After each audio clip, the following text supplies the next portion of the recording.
Luke here with Van Cafe. Today we're going to go over the versatility of a Propex heater and show you just what it can be installed in, including a school bus. The first thing we're going to go over is how we connect it to propane. This is one of our most common questions, so it's worth going over here. What we have is a 20-pound propane bottle, one you can get at a gas station or a hardware store, very easily refillable. We also have our quick connect that charges the line inside of the bus. It also has our dual stage regulator that we calibrate in-house so we know you're getting exactly the fuel pressure you need for the Propex to run properly. And it also has a gauge, kind of like you see on your barbecue grill, just telling you how much propane you have. So the first thing I'm going to go over is how we hook up the propane to the bus. This is one of the most common questions we get, especially with people who don't have propane tanks affixed to their vehicle. So I just have a 20-pound propane tank that I carry with me. On this end, I have a gauge. Pretty much find that at any hardware store. Then our dual stage regulator, we hand calibrate every single one so we know we're getting the exact pressure we need to run the Propex efficiently. And then propane hose into a quick connect that's on the back of the bus. So once we have this hooked up to the propane tank and the valve's on, we quick connect it here and then turn that valve on. Now we have propane running to the Propex. That line is charged, and then we can go and take a look at what that looks like inside. So from the propane line outside to the inside, I actually have it teed off with a manometer on there. So that way I can always have eyes on exactly how much pressure I'm getting from the propane outside. What that does is it helps you if you have a pinched line or a leak somewhere, that manometer will dip. And from the regulator, we're set between 11.5 and 12 water columns, so that manometer will read that when the propane's turned on. One more thing I have set up, and this is totally optional, is I have a propane detector. So when I have 12 volts on, and if there's raw propane inside the cabin, that'll go off. Just another peace of mind if you're looking for something like that. So what we have here is the Propex HS2800, which is a 10,000 BTU unit. Obviously in a school bus, you have a lot more space that you need to heat, so I opted for the bigger unit. It's mounted flush on the ground, which is the most common application because it gives us a nice downward pitch on both the intake and exhaust, which I will show you a little bit later. That's on the outside of the vehicle. I actually have a cover plate that goes over here that I took off just so you could get your eyes on the unit and how it's mounted here. Inside this cabinet is where I have all my electronics. So I have the hot and cold wire running to my fuse block, which a lot of people already have installed. And then there's a 5-amp fuse in there. I also have solar on this bus, so I have my voltage stabilizer that we sell online as well. What that does is it regulates and makes sure that the Propex is getting 12 volts and not voltage spikes or dips, which will cause it to have a fault code. So I have the thermostat mounted over here, which is the digital model.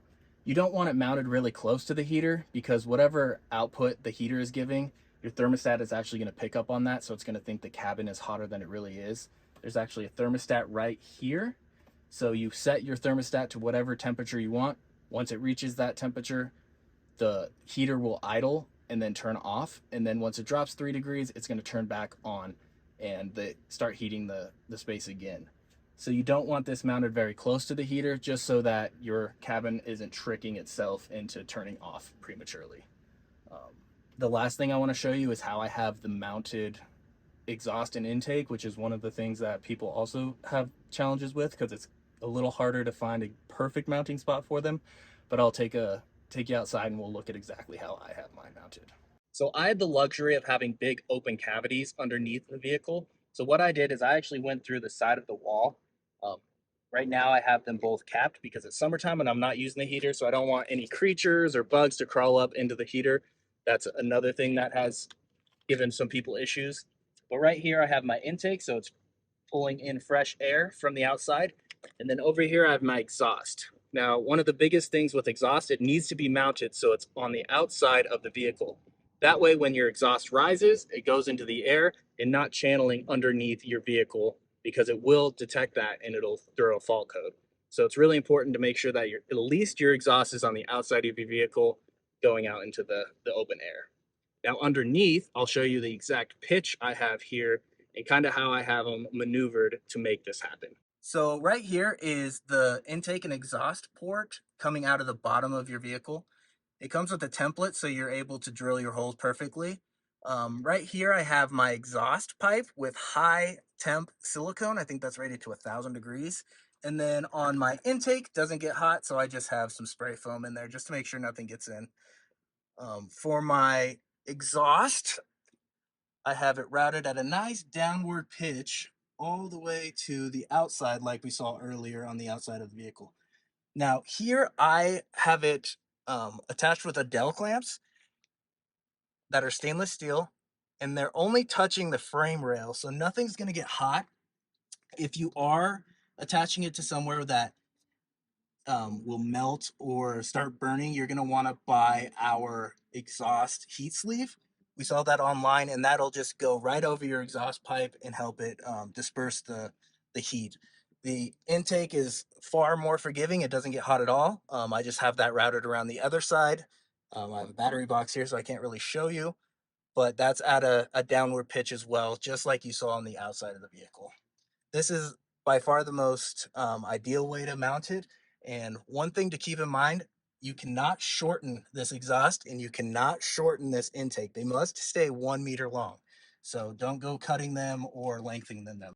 We hope you found value in this video and helps inform you how to install Propex in your vehicle. We have a video on our channel of it running at -30 degrees, so make sure to check that out if you want to see it in the wild and actually working in the elements. We're the main US distributor for Propex, so if you have any questions, concerns, comments, go ahead and email us at support@vancafe.com, or you can give us a ring. We'd be happy to help.